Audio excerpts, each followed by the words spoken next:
Park স্ট্রিটের বিখ্যাত সিমেট্রিটার পাশে বসে ঈশান সিগারেট ধরায়। মনে মনে ভাবে, আরে ধুর।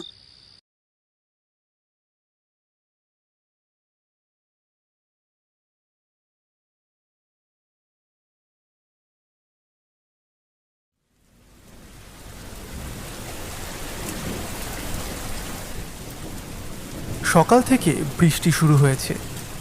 যে সে জায়গার না, একদম খোদ মুম্বাইতে হচ্ছে একটানা অবিরাম বৃষ্টি। কবে থামবে কেউ জানে না। আরব সাগরের রানী এই শহর কত আবেগ, স্বপ্ন, ব্যর্থতার গল্প লেখা তার বুকে। তবে এই স্বপ্ননগরীর বৃষ্টি কিন্তু ভয়ঙ্করী। জল জমতে শুরু করে পথে ঘাটে, জীবন করে তোলে দুর্বিষহ। তৃষার হাতে সরঞ্জিৎ চক্রবর্তীর উপন্যাস। অফিস যায়নি সে আজ, বড্ড বিরক্তিকর দিন। উপন্যাসের মধ্যে ডুবে গিয়ে কখন ঘুমিয়ে পড়েছিল তার মনে নেই। মোবাইলে মেসেজ আসার শব্দে আর ভাইব্রেশনে ঘুম ভেঙে যায় তার। তার কলকাতার বন্ধুদের একটা কমন গ্রুপ আছে, গসিপ অ্যান্ড আড্ডা নামে। বন্ধুদের কমন বন্ধুরাও সেখানে আড্ডা দেয়।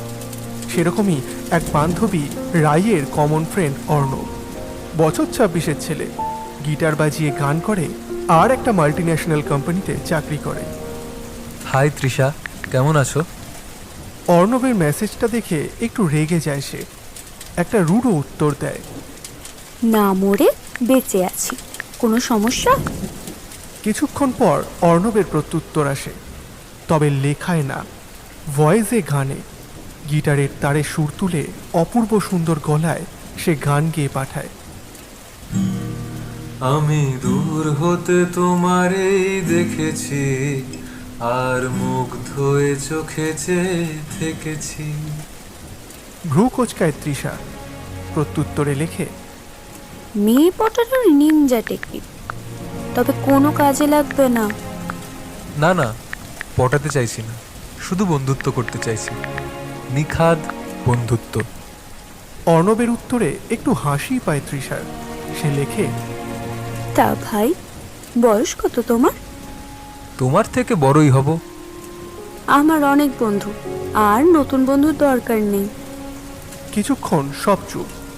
আবার ভয়েস মেসেজে অর্ণব চন্দ্রবিন্দুর বিখ্যাত কলি তার গিটারে বাজিয়ে উত্তর দেয়। আমার ভিনদেশি তারা একা রাতেরই আকাশে, তুমি বাজালে এক তারা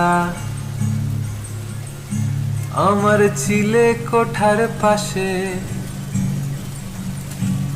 ঠিক সন্ধে নামার মুখে